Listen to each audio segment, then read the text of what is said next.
Our final candidate meet and greet for the morning, we are joined by April Grace. April is a Republican candidate for State Superintendent of Public Education.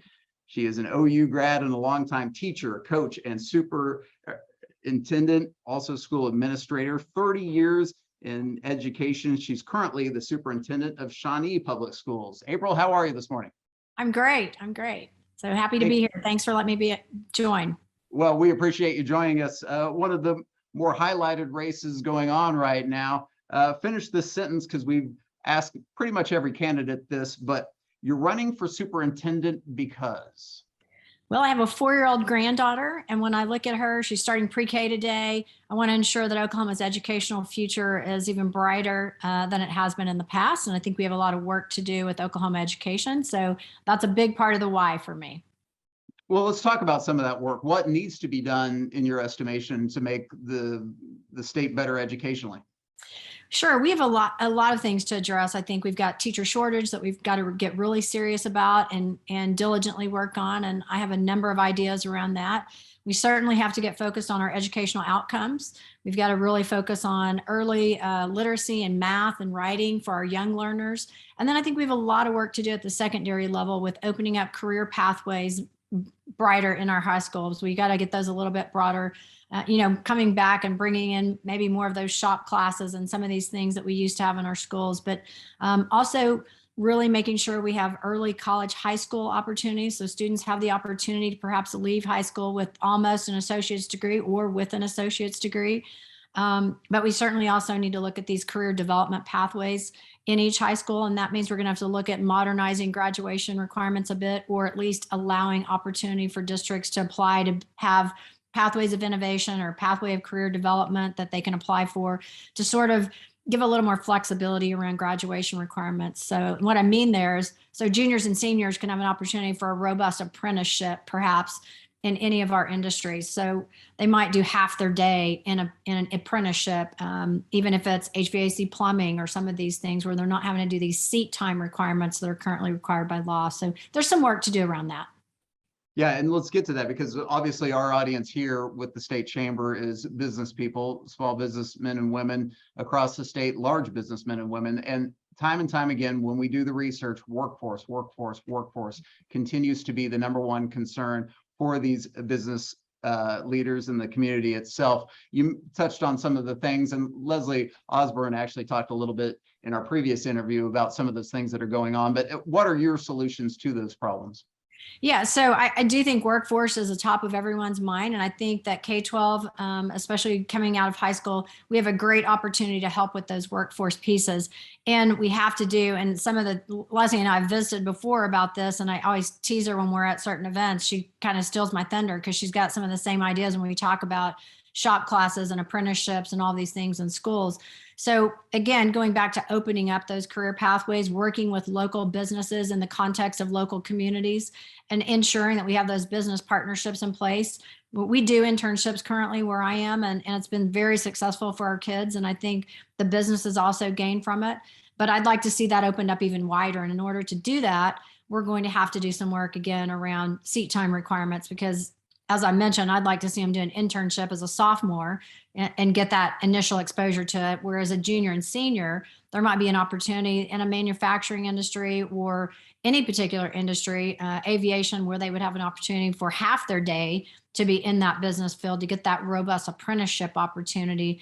We know that kids gain so much from those opportunities, and we want to break generational poverty in the state. That's another way to do it. Get folks into that workforce sooner rather than later and get them exposed to other career pathways. And so, many of the careers do require, college degrees, but we have a major workforce piece here that we've got to partner together to solve and do better for. And I think you'll take care of graduation rate when we offer some of these opportunities for students and they have a different pathway besides only just focusing predominantly on college.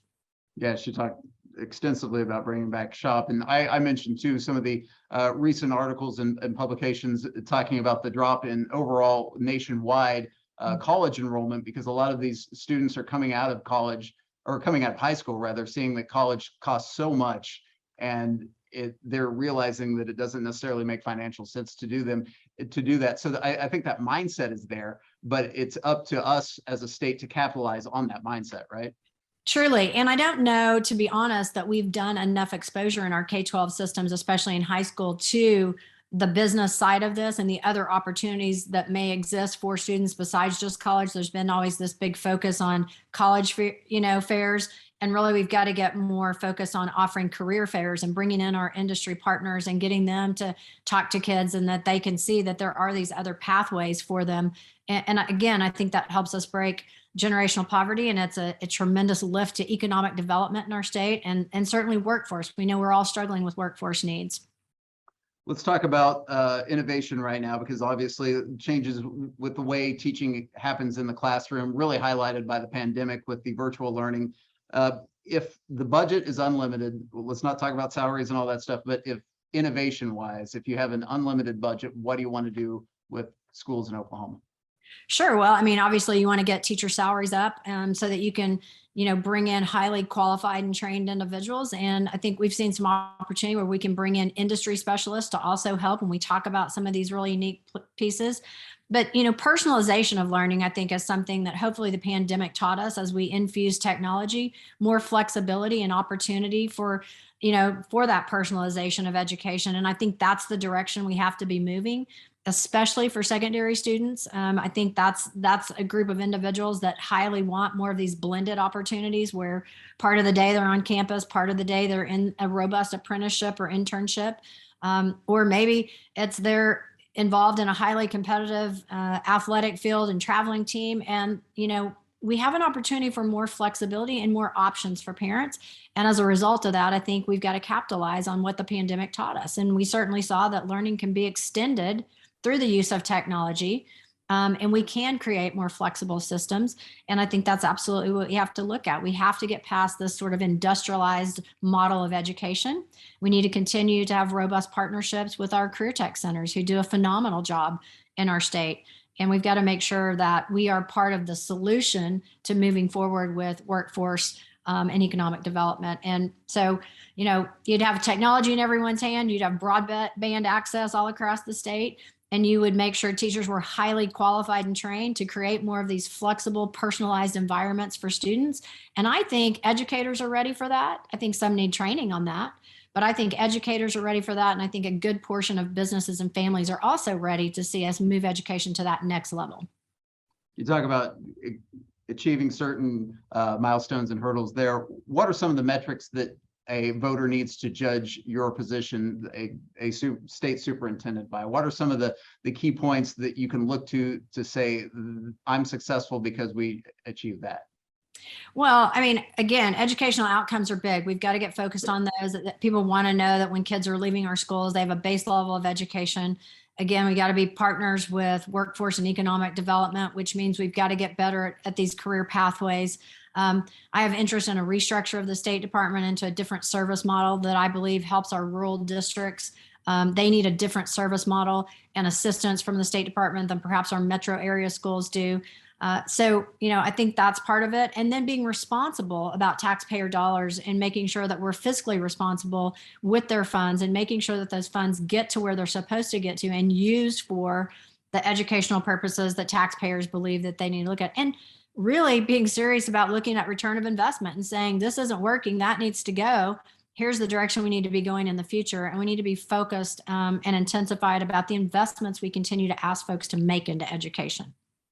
That kind of leads into my next question. 4 years from now, what's the headline going to read with April Grace as superintendent? Successes? What's the headline that you've made the biggest splash? I think the biggest splash will be workforce development and career pathways for students, as well as tremendous educational outcome gains for students as we look at different models of assessment and how we can better communicate with parents about the progress their own individual child is making. And I think you'll see Oklahoma education nearing or at the top 10 level in education, because we absolutely have the tools to do it. It's just time for us to get refocused on what needs to happen. Education always has been controversial. It continues to be controversial as we move into the 2020s. What really makes you want to be in charge of education for the state? Well, again, I've got 33 years of experience. And for me, this is really a labor of love and service that I want to provide to the taxpayers of Oklahoma. I want to serve kids and families across the state. I've done that in districts. That's really what my whole career's been about. And as I said, I've got a 4-year-old granddaughter, and I want to ensure that the next 4 to 8 years of education in Oklahoma is set on a trajectory that makes sense for her as a next generation learner. And so when we talk about personalization, when we talk about career development opportunities, when we talk about getting kids ready for high tech, high STEM kinds of occupations, as well as making sure that we also take care of other industries that are important to Oklahoma, I want to make sure I've been a part of that solution and have plans to help do that. And so for me, that's what it's really all about, making sure that our kids are taken care of moving forward, but so that our state progresses. We live in a tremendous state. We are blessed, but we've got to make sure we get education right. And I believe I'm the person to do that. You mentioned, and we talk a lot about the career tech path, but that college path is very important too, because there are a lot of high-end, high technology, high education jobs that potentially could be coming to the state with new innovations in technology and other businesses that are trying to be recruited to Oklahoma, right? Absolutely. And so that's why I say we've got to focus on early college, high school options, getting students the opportunity for those concurrent enrollment classes beginning as freshmen, so that when they leave high school, they have as much as an associate's degree. And then that helps us get them in that robust college pathway for our industries sooner, right? They leave high school, now they've completed high school and a portion of college at the same time. It saves parents money, saves taxpayers money, but at the same time, then now they're ready for that next step. And that's a shorter time frame in order to get them into our industry and our businesses. And so, it takes all of us working together. We can't neglect the college pathway. So I want to be clear about that. But I do think we have opportunity to expand the career development pathways as well. Very good. April, anything else you want to share with us? We're about out of time, but we want to make sure that you get everything out that you wanted to. No, just a consideration for your vote. And we got a runoff on August 23rd, and early voting's already started. And I appreciate the opportunity to be here. I think I'm the only individual in this race that has all those, the qualifications and certifications around what it takes to be a superintendent. We haven't had that since the 80s and 90s. And I think it's time for us to get back to folks that have experience that can help us move forward. We appreciate it. Thank you very much, April Grace, superintendent candidate for the state of Oklahoma, participating in that Republican runoff. April, thanks for being with us. Sure, absolutely. You guys have a great day. All right, you too.